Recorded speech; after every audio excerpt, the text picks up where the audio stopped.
Hello everyone, today we'll talk about how to fix or how to solve the problem of white screen on the application of DoorDash. We click on settings. In this page you can click on apps, default apps, app settings. On above you can search about DoorDash and you will enter. Here you can click on first stop and you can click OK. After that you'll enter to the window of storage.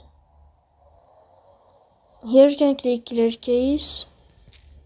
In the end you can turn off your Wi-Fi and you can turn on your Wi-Fi again to fix that problem. So please don't forget to support us by like and subscribe. See you next time in another video, and thank you for your attention and your watching. Goodbye.